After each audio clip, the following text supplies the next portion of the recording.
This morning is African American soldiers, and we're talking to Dean Bobby Lovett from Tennessee State University. And Dr. Lovett, before we had our first break, we were talking about African Americans and the part that they had played in American history. Let's look at African Americans during the American Revolutionary War. Give our audience as much information as you would care to give dealing with their situation during the period. Well, as I said, the African American was predominantly still in slavery when the Revolutionary War occurred in 1776. And about 10% were free persons, and that's the percentage that will be maintained until the Civil War occurs in 1861. About 10% of African Americans were free persons, 90% were enslaved persons. They worked and lived in the 13 colonies. Virginia had the largest amount. In fact, more than 40% of Virginians were of African descent when the Revolutionary War occurred. By 1790, there will be approximately 750,000 persons of African descent living in the United States. That was our first decennial census. Making up, believe it or not, in that day and time, almost 25% of Americans. In the South, they make up almost 40% of the settlers in the South. So it was a significant percentage. And those percentages will hold until 100 years later in the 1890s, when a lot of European immigrants will come into the country, and the black American percentage will go down to about 12%, drop all the way to 10%. And then finally, in the last census, believe it or not, 100 years later, 1990, the African American percentage is back up to about 12% or so in the country.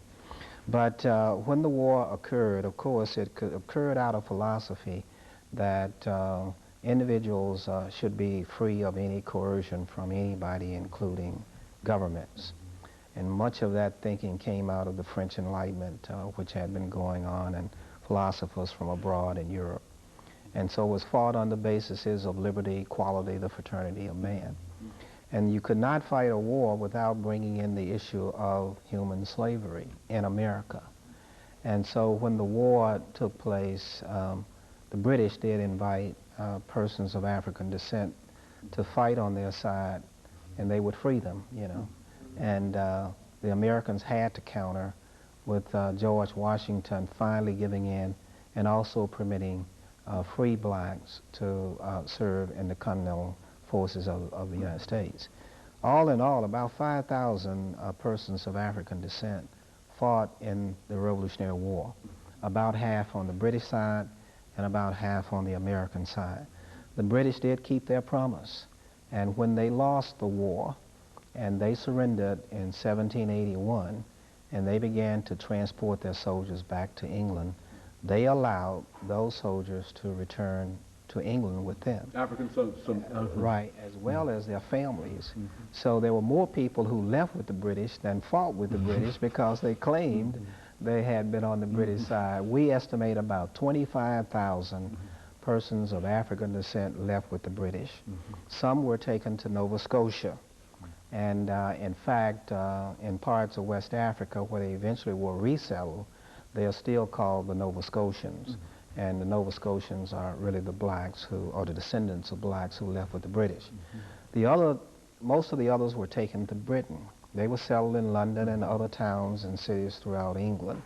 In fact, just recently I heard a commentator say, what happened to the African Americans who left with the British during the Revolutionary War? Where are they? They are in the blood of Englishmen. There was no real discrimination in that day and time like it is today in terms of separation of people. And so most of them have been absorbed into the blood, British population. into the blood of the British population. But 25,000 left. And we have ship records that shows the names of those particular persons who left. And so as many slaves as possible crowded on the ships. In fact, if you look at the treaty between the United States and Britain that ended the war, one of the conditions is that the British had to return the slaves who escaped. The British refused, but the British did say they would allow masters to come aboard the ships and identify any slaves that they could. But the ship captains made it very difficult, you know, for them to do that, and the British ships set sail, and so thousands of slaves left America and ended up in Britain, Nova Scotia, and Canada. And the British in 1787 established a colony for them, those who wanted to go. That country still exists. It is Sierra Leone on the northwest coast of Africa. Those particular persons who started that country were former slaves who had fought in the military forces of the British during the American Revolutionary War. You know, Dr. Lovett, the revolution was successful and the United States was declared to be a free and independent nation. But let's look at one of the next most significant developments during this period, and that's the Constitution. What role did Africans play in the establishment of not only of the country, but the writing of the Constitution? Not the writing, but in terms of their presence. What did the Constitution say in reference to that? Well, once the 13 colonies won their independence, the problem was, could they exist as 13 separate countries? Or against foreign enemies, and they needed to come together and be unified. So we had a government. The Articles of Confederation was the first government, 1781, 1786. And that government was very weak because the states had most of the power and the federal government had very little power, could even tax, for example. And there was a counter-revolution, and that forced people to go to Philadelphia, the wealthy people of the country, to write a stronger constitution. And the counter-revolution was that the American Revolution was not a social revolution or economic revolution. It did not change the conditions or the ordinary man. Slavery was ended in some colonies, but not all colonies.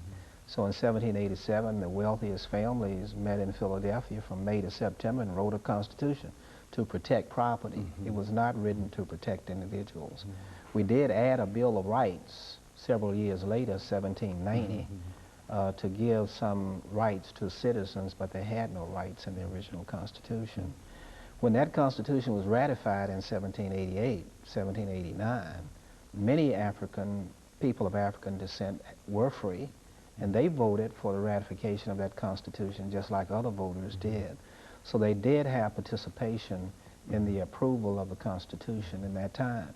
One of the most important celebrations for African Americans in their culture is still July 4th.